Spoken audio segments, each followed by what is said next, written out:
Prezados irmãos e amigos, uma boa noite e paz seja convosco. Para nós é um motivo de alegria podermos meditar na poderosa Palavra de Deus. Hoje estaremos meditando o poder do sangue de Jesus Cristo.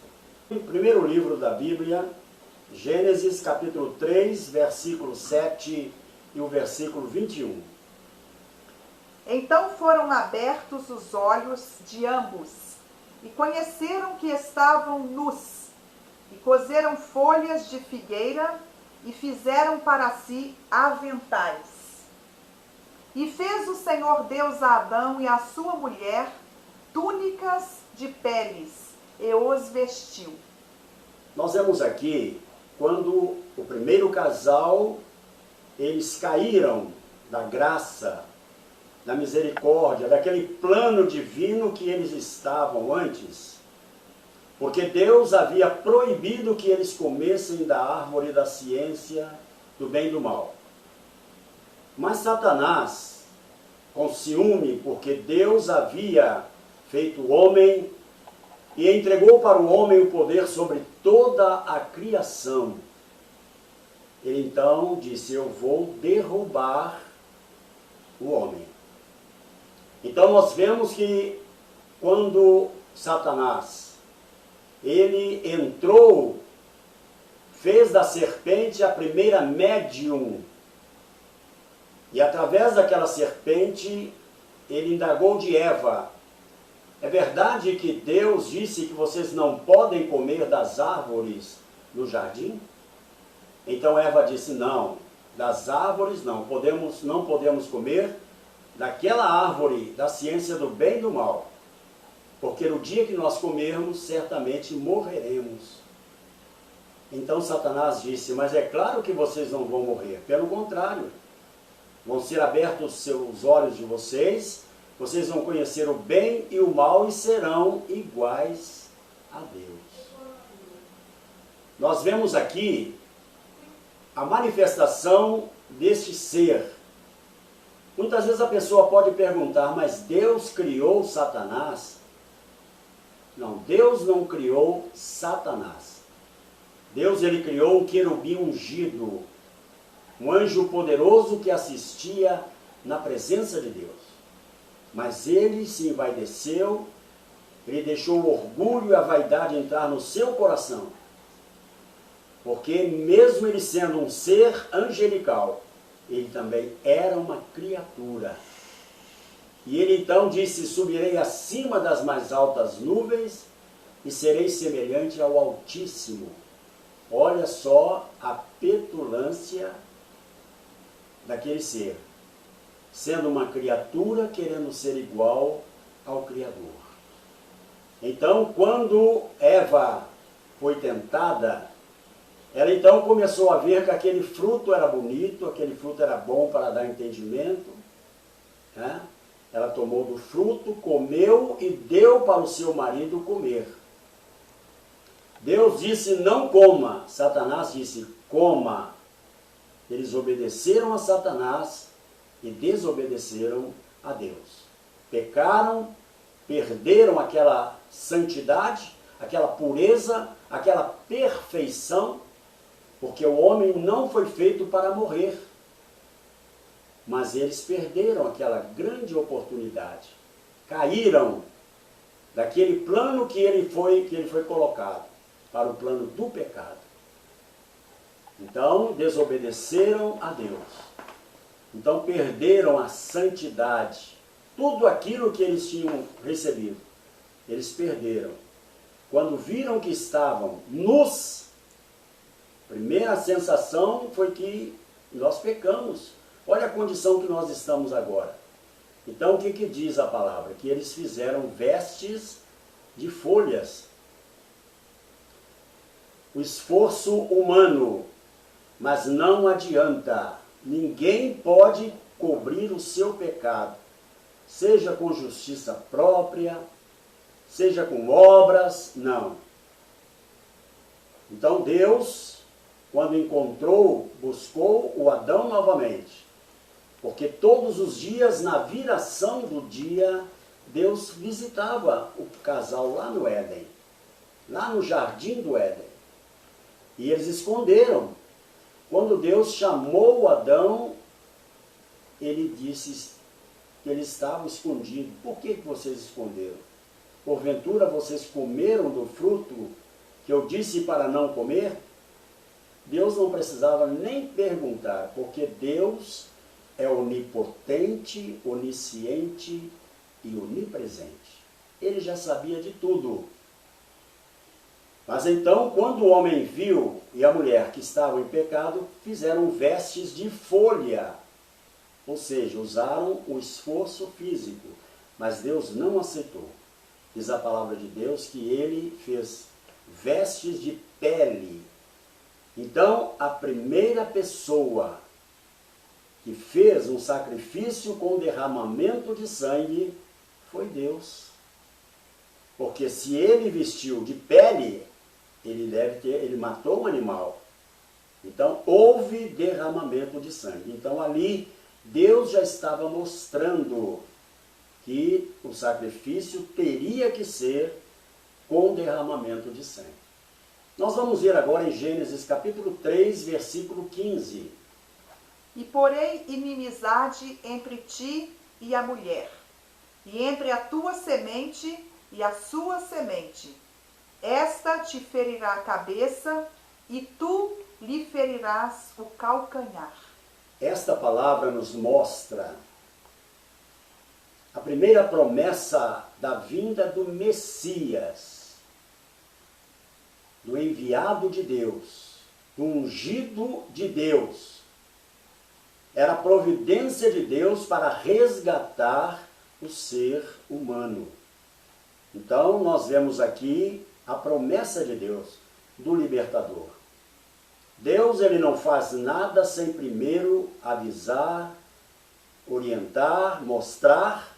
Ele aqui já está mostrando que a vinda de um libertador já estava predito na palavra de Deus. Nós queremos ver agora em Gênesis, o capítulo 4, versículo 3 ao versículo 5. E aconteceu ao cabo de dias que Caim trouxe do fruto da terra uma oferta ao Senhor. E Abel também trouxe dos primogênitos das suas ovelhas e da sua gordura. E atentou o Senhor para Abel e para a sua oferta. Mas para Caim e para a sua oferta não atentou. E irou-se Caim fortemente, e descaiu-lhe o seu semblante. Muito bem. Nós vemos aqui que o Adão aprendeu com Deus que com o derramamento de sangue poderia perdoar pecado. E a palavra do Senhor disse que quando Caim e o Abel atingiram uma certa idade, eles já não estariam inclusos no sacrifício que Adão iria fazer. Eles teriam que fazer o seu próprio sacrifício. Então nós vemos aqui o Caim. O Caim era lavrador da terra. Então ele disse, eu vou oferecer um cesto, vou procurar os frutos mais bonitos e vou oferecer a Deus. Os frutos bonitos mesmo. E o Abel era pastor de ovelhas. E eles aprenderam com o pai dele. Então o Abel fez o que Deus ensinou. O que seu pai também transmitiu para eles. Pegou um animal, degolou, ofereceu sangue para perdão dos seus pecados. Então diz a palavra de Deus que Deus aceitou o sacrifício do Abel, mas não aceitou o sacrifício de Caim. Nós podemos aqui fazer uma ilustração. Muitas vezes a pessoa quer oferecer a Deus o seu melhor. Mas Deus não quer o nosso melhor. Ele quer que nós façamos a vontade dele. É a vontade dele que prevalece. O Abel obedeceu, Caim desobedeceu. E porque ele desobedeceu e Deus não aceitou a sua oferta, ele ficou irado. E o que é que ele fez? Ele matou o seu irmão. Nós vemos na palavra de Deus em Hebreus capítulo 9, verso 22. E quase todas as coisas, segundo a lei, se purificam com sangue. E sem derramamento de sangue, não há remissão de pecados. Então nós vemos que Deus iniciou o sacrifício com derramamento de sangue. E era isso que ele exigia de todas as pessoas. Nós vemos, por exemplo, Moisés, lá no Egito, quando Deus mandou que Moisés voltasse ao Egito e retirasse o seu povo de lá. Deus mandou 9 pragas sobre os egípcios. E o interessante que nós vemos na palavra de Deus, que aquelas pragas não atingiam o povo de Deus que estava escravizado lá, mas atingia os egípcios. E a última praga, a 10ª praga, era a morte dos primogênitos. Primogênitos egípcios, né? Os primogênitos egípcios. Mas a ordem para o povo de Deus era que eles passassem o sangue na moldura da porta, na verga, né, e nas ombreiras da porta. Agora preste atenção. Se qualquer judeu não passasse o sangue, o primogênito morreria também. E nós damos graças a Deus, hoje nós não precisamos passar o sangue na porta da nossa casa. Mas o sangue está sobre nós, né? O sangue está sobre cada um de nós. Então, quando Deus olha para nós, ele vê o sangue do Filho dele. Quando Satanás e os demônios olham para um verdadeiro servo, uma verdadeira serva do Senhor, e vê o sangue, eles, opa, com aquele ali eu não posso fazer nada, porque pertence ao homem lá de cima. Então, quem tem o sangue pertence ao Senhor Jesus Cristo, para nos purificar de todo o pecado. Muito bem, nós sabemos perfeitamente que milhares de animais, através dos milênios, foram derramados.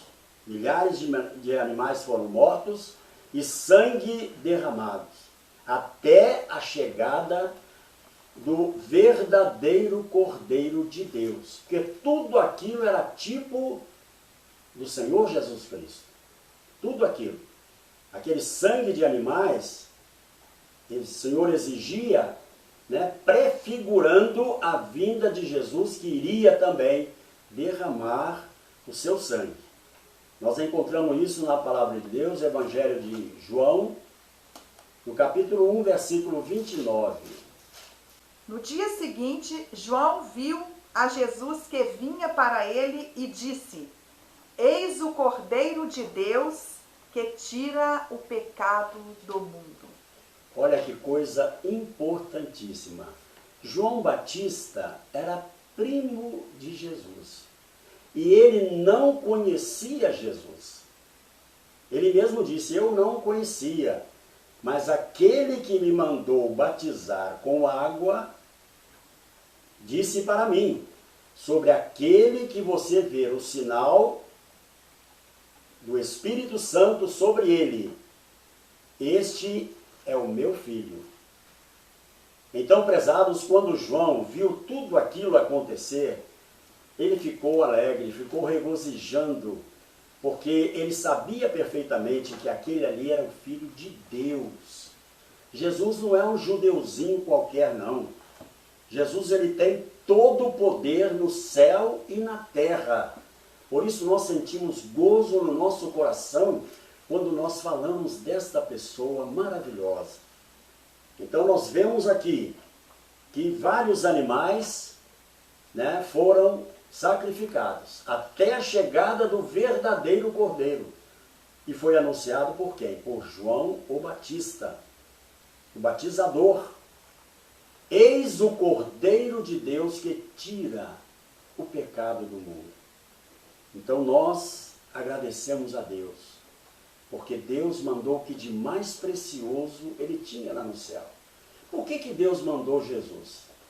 Por que Ele não mandou um anjo? Por que Ele não usou nenhuma pessoa aqui da terra? Porque a palavra do Senhor diz que este mundo jaz no maligno. Porque quem está dominando aqui na terra, quem estava era Satanás. E ele ainda domina aqui na terra ainda. Então Deus teria que mandar alguém poderoso para enfrentar o príncipe das trevas, que é Satanás. Ele se rebelou contra Deus. E agora ele estava dominando a criatura aqui na terra, a humanidade.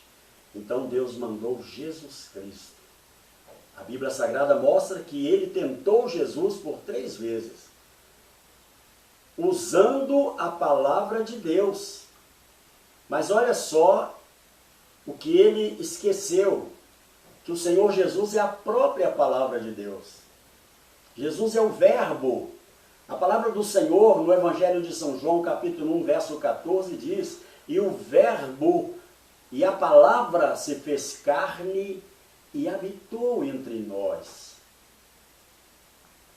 Jesus é a própria expressão de Deus. Jesus não veio aqui simplesmente para realizar curas. Muitas vezes a pessoa só procura Jesus para cura, para resolução de problema. Hoje em dia só quer Jesus para a prosperidade. Jesus não veio aqui para isso. Jesus veio trazer algo que a humanidade não tinha. Ele disse: eu vim para que tenham vida e vida com abundância. Jesus veio trazer vida eterna. Nós vemos que Deus é a fonte da vida. Jesus também, ele disse: eu sou o caminho, a verdade e a vida. Quem aceita, entrega a sua vida para Jesus, recebe vida. É como se Jesus segurasse na mão de Deus e segurasse na nossa mão. Então transmitia vida para nós. Quem tem Jesus tem vida. Quem não tem, infelizmente, está morto espiritualmente falando. Não tem energia. Por exemplo, uma lâmpada, ela acesa, ela tem energia, ela tem vida. Agora, e uma lâmpada que não tem energia? É uma lâmpada apagada. Ela não deixa de ser lâmpada, mas é uma lâmpada apagada, sem energia, sem vida. Uma pessoa que não tem Jesus é uma pessoa morta espiritualmente falando. É por isso que Jesus veio na casa de um homem, de um cobrador, de um chefe dos publicanos, cobradores de impostos. Jesus falou essas palavras: eu vim para que tenham vida, eu vim buscar e salvar o que se havia perdido. Jesus veio buscar a humanidade. Ele não veio buscar uma pessoa, não. Ele veio buscar a humanidade. Então, ali na casa do Zaqueu, ele disse, que eu vim buscar e salvar o que se havia perdido. Nós sabemos perfeitamente que o sangue de animais, antes de Jesus, aquele sangue não podia tirar pecado. Aquele sangue cobria os pecados. Então, se um judeu levasse um cordeiro para o sacerdote matava, ele botava a mão sobre o animal, como se ele transferisse o pecado dele para aquele animal, e aquele animal era sacrificado. E aquele sangue era oferecido para perdão do pecado daquela pessoa. Cada um oferecia o seu próprio sacrifício. Então o sangue de animais não tirava pecado, cobria o pecado. Nós vemos na palavra de Deus em Hebreus, no capítulo 10, versículo 4. Porque é impossível que o sangue dos touros e dos bodes tire os pecados. Nós sabemos perfeitamente que o Senhor Jesus, ele não veio para uma pessoa. O Senhor Jesus, ele veio para a humanidade. E a palavra do Senhor nos diz em Hebreus 9, 28. Assim também Cristo, oferecendo-se uma vez para tirar os pecados de muitos, aparecerá segunda vez sem pecado aos que o esperam para a salvação. Graças a Deus. Então nós vemos aqui, Jesus não tira pecado de um. Ele tira o pecado da humanidade. Olha o privilégio para cada um de nós. Então, ele vem sem pecado. Quando que ele vem? A qualquer momento. A qualquer momento. A vinda dele agora é iminente. Tem muita gente marcando data para esta vinda de Jesus, para o arrebatamento. Estão errados. Porque o próprio Jesus, quando esteve aqui na terra, ele próprio disse que ele não sabia, ninguém sabia, nem os anjos, só o Pai dele que sabia. Então tem muita gente querendo marcar data, não adianta, gente. Para essa vinda, para o arrebatamento, não tem sinal, não tem nada. A vinda dele é iminente. É só ele receber a ordem do Pai. Ele vai descer até as nuvens e de lá ele vai chamar a sua noiva, a sua igreja. Olha que detalhe importante. A nação de Israel é considerada a esposa do Pai,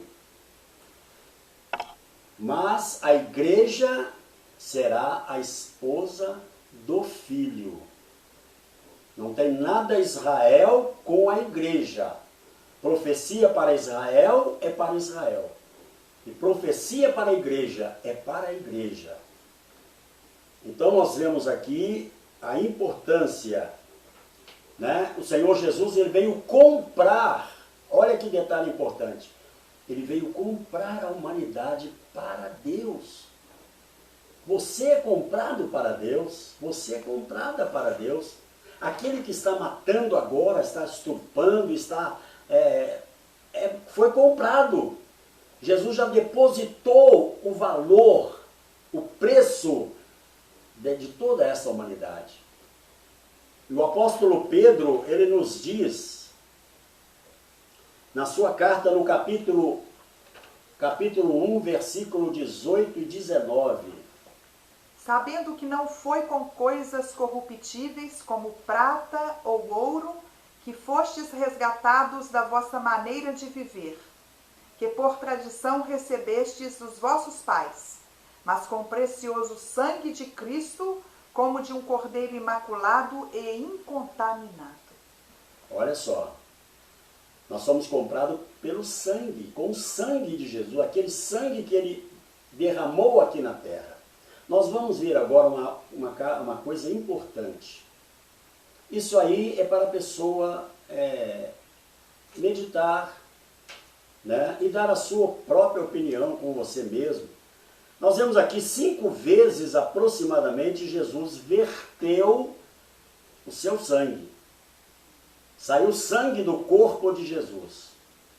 5 vezes aproximadamente. Nós vemos aqui, primeiramente, esse sangue saiu do corpo de Jesus pelas mãos dos homens. Provocado pelos homens. Foi a coroa, as chicotadas, os cravos nas mãos, os cravos nos pés e a lancetada que ele recebeu do seu lado. Tudo isto provocado pelos homens. Então, nós vemos agora o sangue que saiu espontaneamente do corpo de Jesus. Nós vamos ver em Lucas, Evangelho de Lucas, capítulo 22, versículo 44.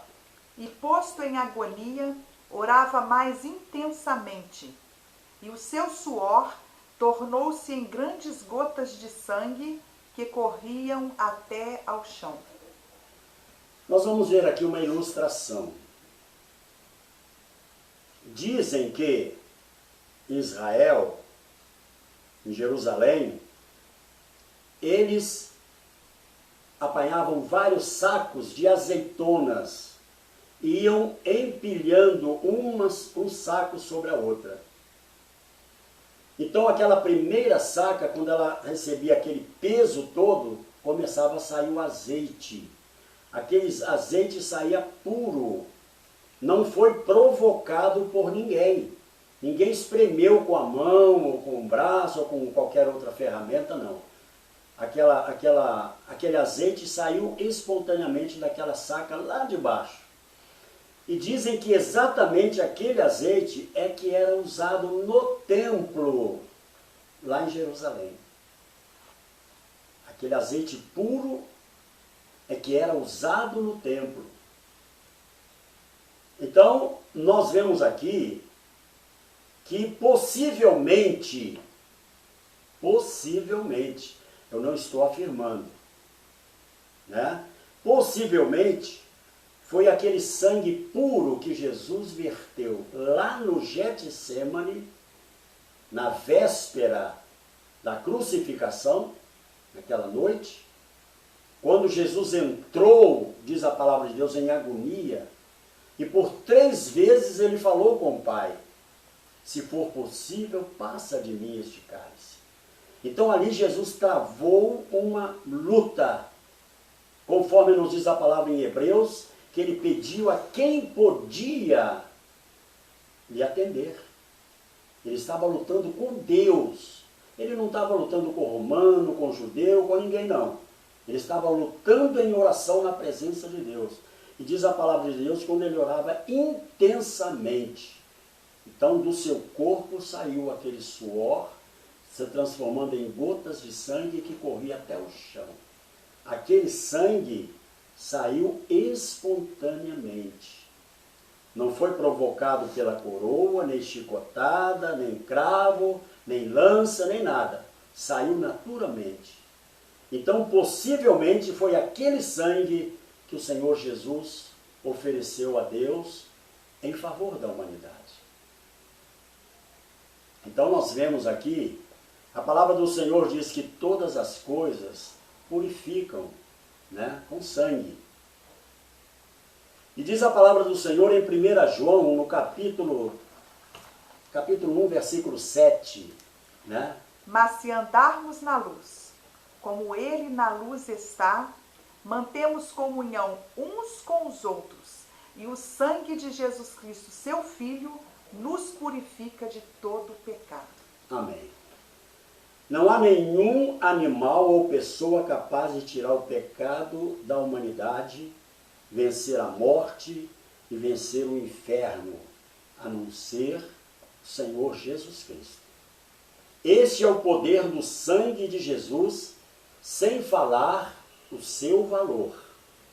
Olha só, se uma alma vale mais do que os tesouros deste mundo, Jesus não morreu por uma alma, por uma pessoa. Jesus morreu por toda a humanidade. Qual é o valor do sangue de Jesus? Se uma vale como os tesouros da terra, e a humanidade toda?